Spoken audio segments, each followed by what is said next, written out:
Thank you for the introduction, and thank you for inviting me to come here and talk about growth hormone therapy in adults with Prader-Willi syndrome. I would like to just tell you a little more about growth hormone. Growth hormone is secreted throughout life, and the largest secretion is seen during puberty and the years after, and then it declines, but it never reaches zero. So we always have some amount of growth hormone in the body. And as you have already heard, growth hormone is important for skeletal growth and muscle tissue formation during the younger years, or the younger ages, and throughout life, growth hormone has these metabolic important effects that you have already heard something about.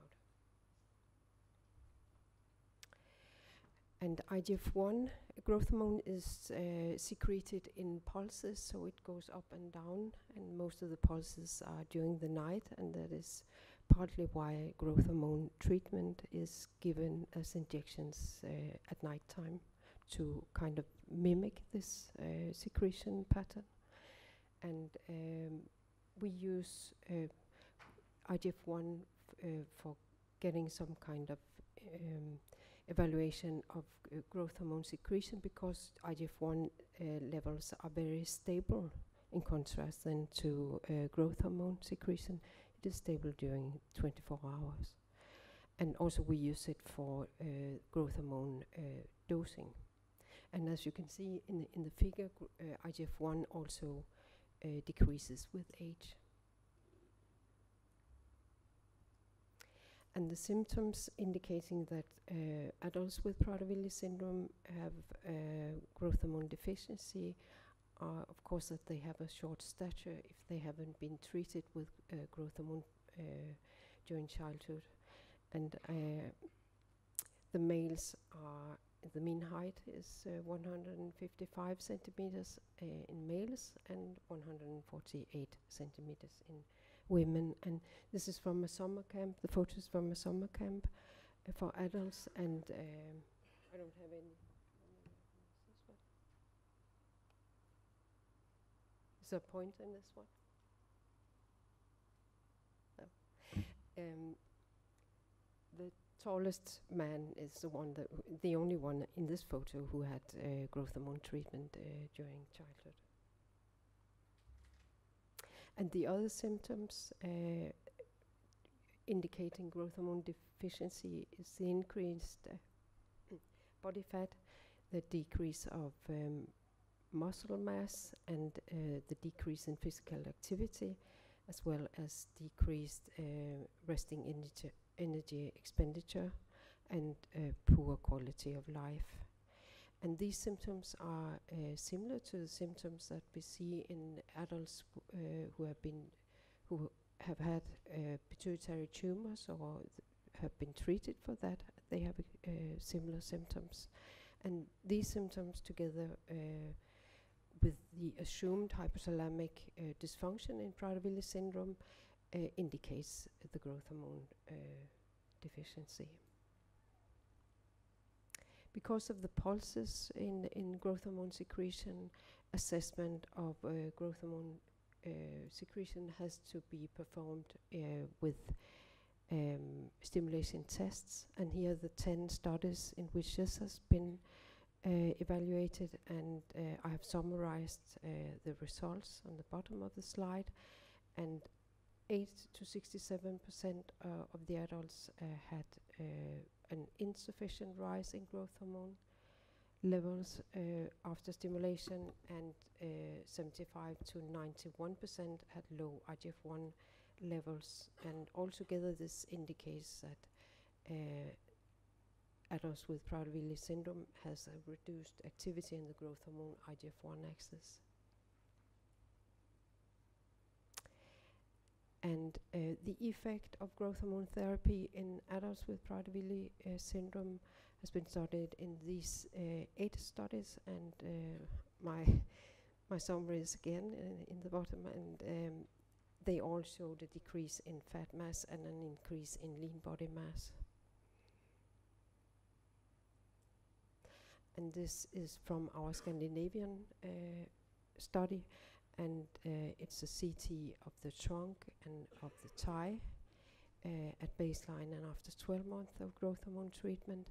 And as you can see, there was a clear reduction in fat mass in the trunk from 81.4 millimeter to 58.5 millimeter, and in the thigh from 54.2 millimeter to 39.9 millimeters.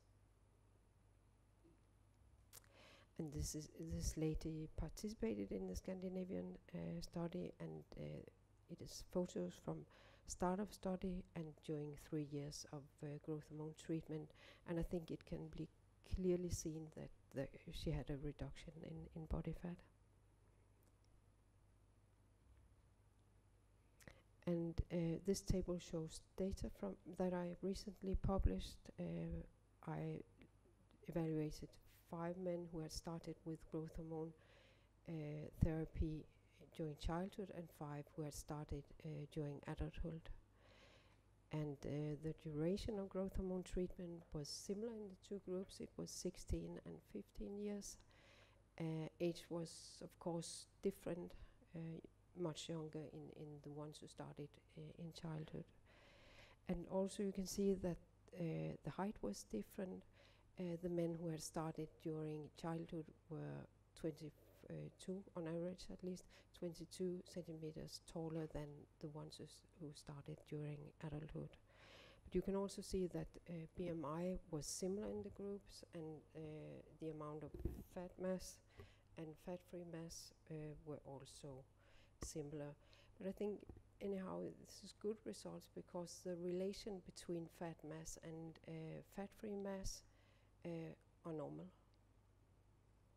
So fat mass is not more than lean body mass, as we used to say, so it's good.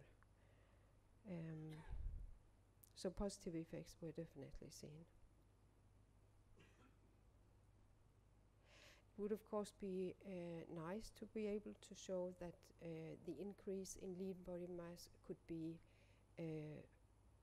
generated to results in positive results in physical fitness, and here are the studies in which this has been investigated, and they all showed an improvement in physical fitness during growth hormone therapy.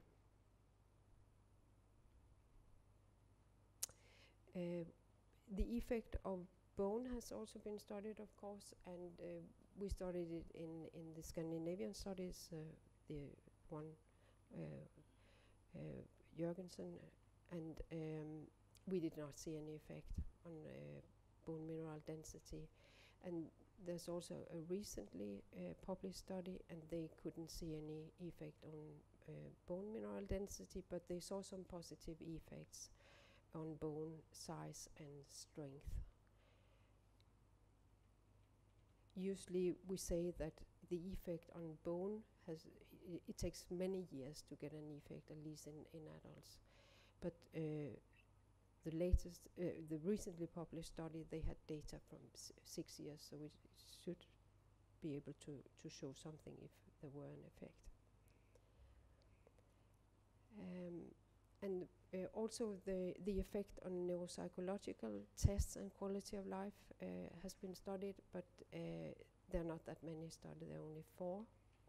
Anyhow, they all showed that there was a positive effect.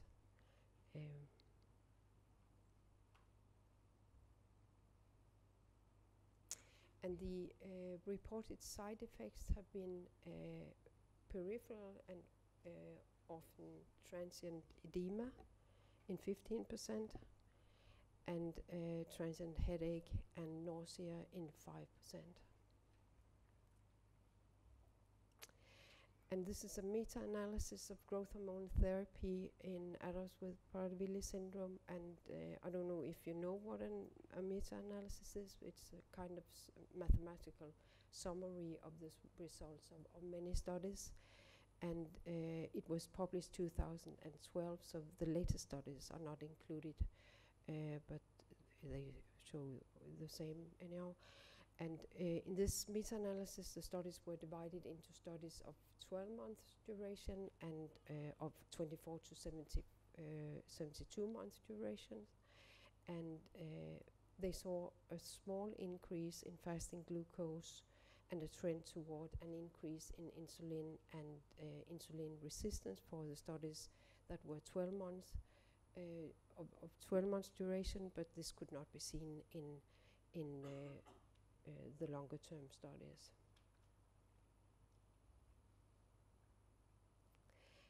And as you have already heard, it's a question if growth hormone affects sleep apnea, and we also looked at that in the Scandinavian study, and sleep apnea was frequent already at baseline, but we didn't see any negative effect of growth hormone therapy. And none of the participants who did not have sleep apnea at study start developed that. So we could not associate growth hormone treatment with a worsening in sleep apnea. And the dosing in adults is much lower than in children. In the studies, 0.2 to 1.6 milligram per day has been used. And in adults, the dose is always titrated according to IGF-1 levels of age-matched controls.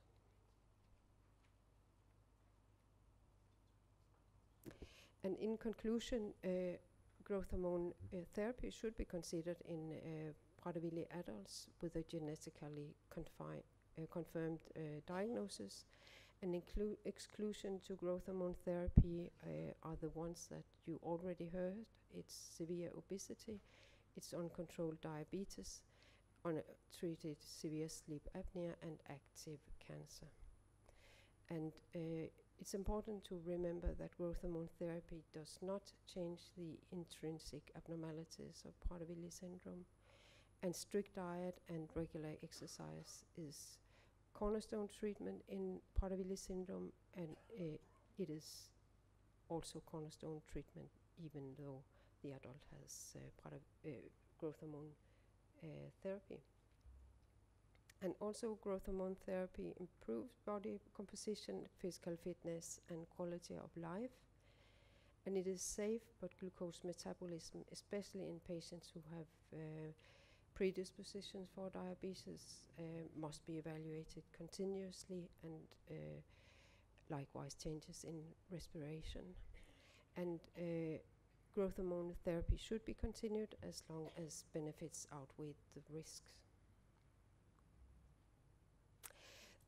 I would just like to say a few words about the future of growth hormone treatment, and there are several ongoing studies on long-acting growth hormone formulations for weekly or monthly injections. And the idea of these long-acting formulations is that if you give fewer injections, compliance might improve. And also, if compliance improves, then the effect improves. That's the idea of these formulations. But as they are injected with larger intervals, then larger volumes are injected, and this might give some local side reactions, and it might be a concern. And these long-acting formulations have not been tested in Prader-Willi children or Prader-Willi adults. So these results shown here in this figure is from 26 week with treatment of a compound called LB03002 and placebo, compared to placebo, and it shows changes in fat mass, lean body mass, and trunk fat. And it is tested in adults with growth hormone deficiency, but without Prader-Willi syndrome. And as you can see, the effects that I already told you about is also seen with this compound. There is a clear decrease in fat mass, an increase in lean body mass and a clear decrease in trunk fat. So it seems to be similar effects, but it's short time testing and it takes a lot of time. These are early studies, so it takes long time before they will be on the market. But there are studies ongoing. If you like to read more, you have already heard about this consensus statement published 2013, and also this book you can read more that I'm editor for. Thank you.